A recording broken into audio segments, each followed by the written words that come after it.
What? Why not? You don't want to have an honest job? I mean, he could be a hustling entrepreneur. So you want him to be you want CEO status? Yes. Okay, he can't like, clock in and clock out. No. Damn, b.simone. Just don't have it like to spend the Yeah. liquid. Yeah. I'm used to having liquid. I'm used to seeing a certain amount in my account, but you're just my finances. Yo, face! Yo, your face, please! With sugar on top!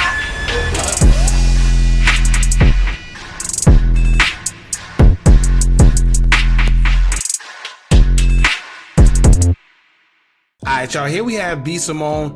She's been going viral on social media currently, not for the right reasons. And the reason why I wanted to react to this is because this is one way that life has its way of humbling you. And this ain't just a lesson that we can learn from her, but instead, I feel this is something that we can learn, period, as a life lesson in totality. And we're gonna see why, right? Now, if y'all remember her, b.simone, she's like this social media comedian who went viral, and you know, she was all over a couple years ago, and she was feeling herself, right? She was feeling herself. She got to a point to where she even got on social media, and she was telling the world how she doesn't want a man with a 9-to-5. Instead, he has to be an entrepreneur.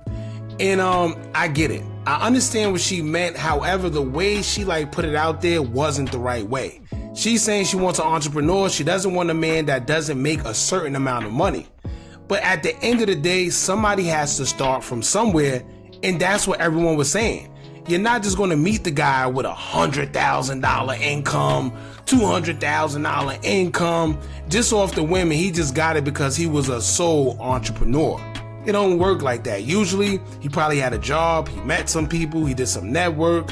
Somehow, some way, usually they had a job before. Now, if you had a silver spoon in your mouth and you just got money through inheritance or a loan, whatever the case may be, then that's different. But for the average working individual, male or female, they usually start somewhere, and it's usually a 9-to-5.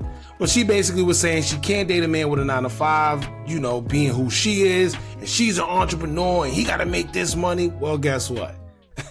It came back to bite her tenfold, and now she's complaining that she can barely even afford shopping at H&M. Or she's saying that it's embarrassing for her to shop at H&M now because she's used to shopping at the designer stores, the Bloomingdale's, things of that nature. Let me tell y'all this before we even get into the video. One thing I could say is we have a bad way of spending our money.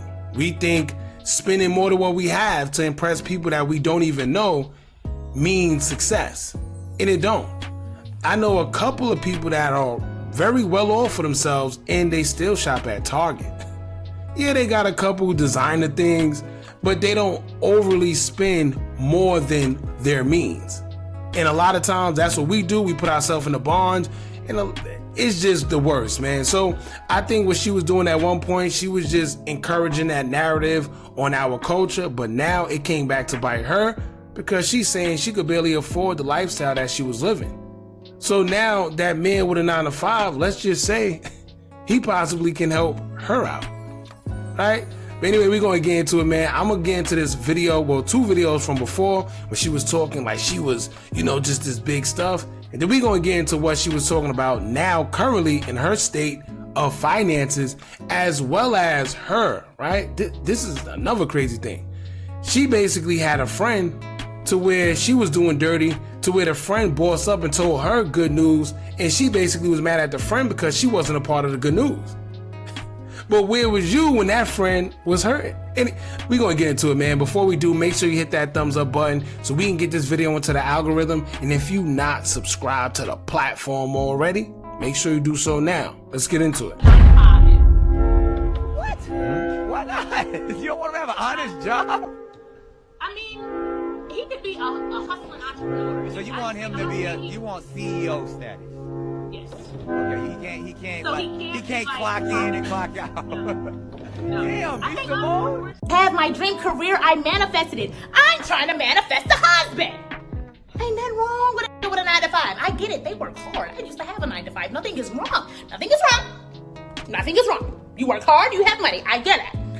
I need an entrepreneur. I need somebody that understands my mindset. Somebody that has the same lifestyle. It has nothing to do with money, everything to do with lifestyle, okay?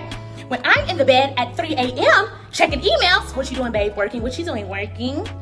Okay, love you. You want to hop on a flight tomorrow? I have a meeting in out of town. You want to go? You got that? Let's go. Okay, you understand my life. You understand what I'm going through. I want to manifest that. What do you want in a man? What do you want? Let's start there. What do you want? Let's manifest it, baby. Let me tell y'all, she wasn't wrong. For what? First, look at this right. Anyway, she wasn't wrong, right? Everybody have a preference. Whether you want a man that's short, tall, fat, small, you want black, white, Spanish, Chinese, whatever you want, right? It's your preference. She wanted a man that's an entrepreneur, that makes a certain amount of money. But the problem where she went wrong was when she tried to doodle on the people that have 9-to-5s. She didn't do it in this video, but I think in the later on in that interview with Nick Cannon, she kind of was like shunning it. And that's the thing. Listen, your preference is one thing, but don't make somebody feel bad for what they're doing because they're not at that level yet. Now, fast forward, we're going to see what, she got going on, but let her finish. You can have it. Whatever you want, you can have it. Manifest that. Ain't nothing wrong with a 9-to-5. Ain't nothing wrong with an entrepreneur. Manifest whatever you want. I want to manifest an entrepreneur-ass husband. I don't care what you do. Entrepreneur. Graphic designer. Sell t-shirts. Sell drugs. Rapper. You could be a rapper. A becoming rapper. D-list. I don't give a entrepreneur, okay? At this point, I'm about to rebuy my book. I'm about to rebuy my book so I can manifest my husband. Now, I don't know if that was like a play. Maybe it was like a little marketing thing. So, because she did have a book. I don't know how it's doing currently, but she did have a book at one point in time where she was encouraging manifestation. I don't know if maybe this was just her little sneaky way of promoting the book and going viral. I don't know, but she was shunning 9-to-5s and people that had it and men. And I feel that's the problem because here we are, whereas we'll doodle on the guys that's on the come up, right? But when he come up and doodle on you, then that's the problem. But no, it's because you didn't give him a chance. You didn't have faith in his potential. Now, don't get me wrong. Some of these guys, they got potential for eons. We not talking about them guys because at the end of the day, it's been so long you can have potential. If I'm steady growing and you're just, oh yeah, don't worry, it's potential. No, I can't use potential and you're going to be a burden to me. However, you don't shun somebody that's working a regular job. They could be out selling drugs. They could be out doing something illegal. And then next thing you know, they get locked up for a bunch of years and people going to call them foolish. But the problem is society make them feel that way because they get on social media and see everybody who looks like they living a life. When in reality, that's not how that goes. It's all made up. Nobody's going to get on social media and show you that they're struggling. Nobody's going to get on social media and show you they got dirty clothes on or their car just broke down. It's all a facade. And a lot of people get caught up in it. Let's see how she's doing currently though. Check this out. My finances, the budgeting, you see how I am nitpicking every little thing. I've never been like that. We were in Bloomingdale's yesterday. I'm like, we have to go to H&M. Yeah.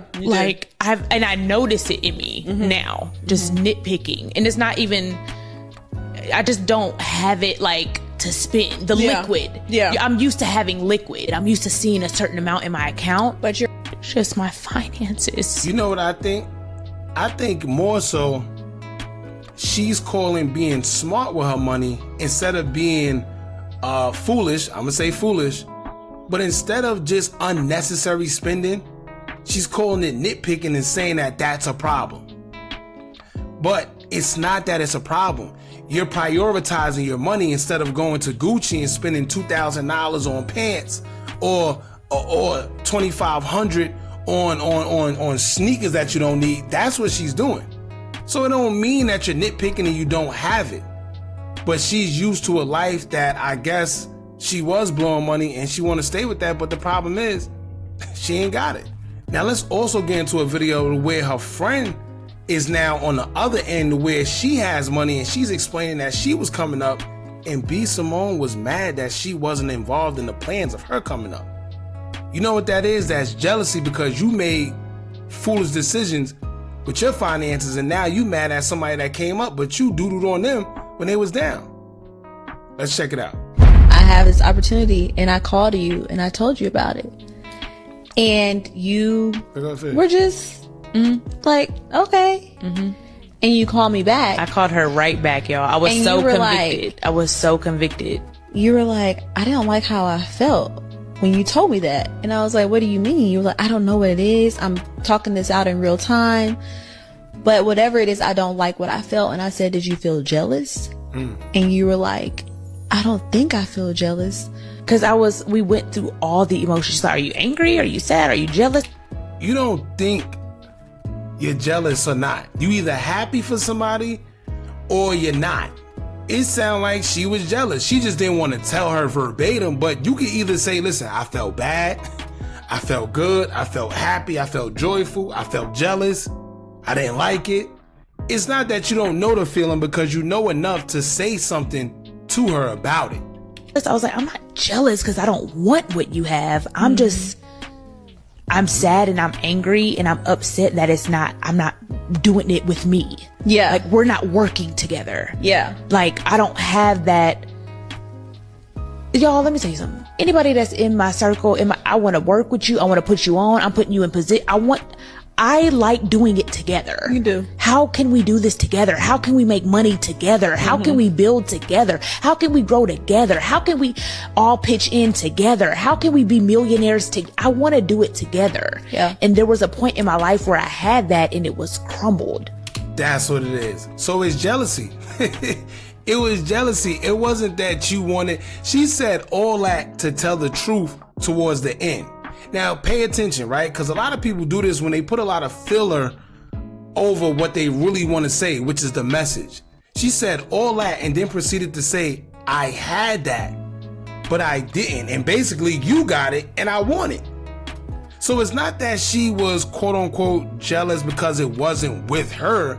It's the fact that she bossed up on herself. She bossed up on her own. And she was probably in a financial burden. And seeing that she was making this money and like, damn, she probably felt the way like, yo, you my friend. But nah, how was you acting when you had it? Right? How was you acting when you had the ball? Because that'll determine whether your friends help you or not, or sometimes they gotta get it on their own. But did you provide opportunities when you were able to? You can't get mad at somebody, right? That they get an opportunity or they go do it on their own because they watch you do it, and then they get some type of success, but you get mad at them because they didn't include you. That's not how that works. That's greedy.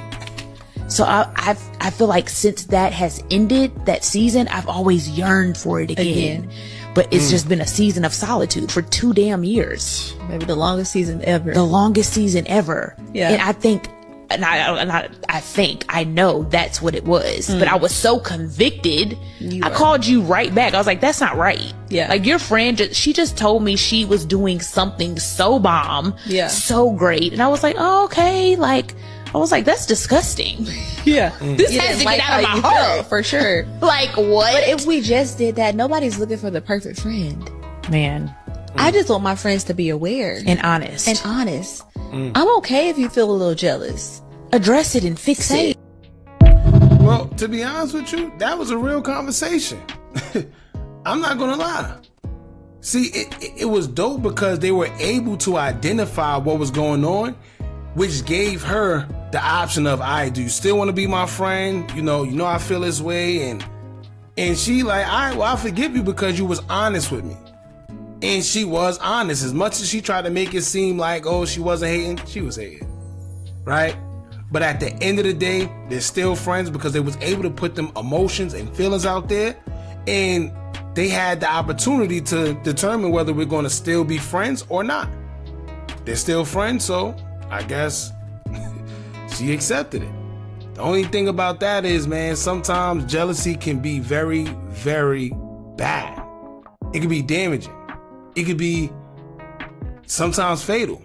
But you see what she said? She realized like the true her was first. She said, yo, she told me this information. And I was like, all right, well, she noticed like, damn, nah, that came off too crazy. I was hating too much. It called her back. But they friends, man, it is what it is. One of the main reasons why I wanted to get this video out is because us as men, us as women, us as just humans, period, we can learn from that. This is a life lesson to where when you up, man, make sure you have good networking skills. Make sure you associate yourself with the right people in the right crowd, because sometimes you could be around people that are just trying to bring you down. Subconsciously, they don't even know it. It's just they're doing it. Whether they got issues, whether they got financial burdens, whatever. So, take this time, man. Invest your money when you have it, because it may not last forever. Then you'll be stuck like b.simone. Listen, it's not funny, man, because like I said, it can happen to anybody. But just be aware of it. Invest your money the right way. And when you at the top, just do the right thing. You get what you give in this world. Simple as that, man. Don't forget to like, comment, share, and subscribe. Hit that bell so you're notified every time we drop new content. And remember, as long as you keep on watching, I'm going to keep on dropping. I'm out.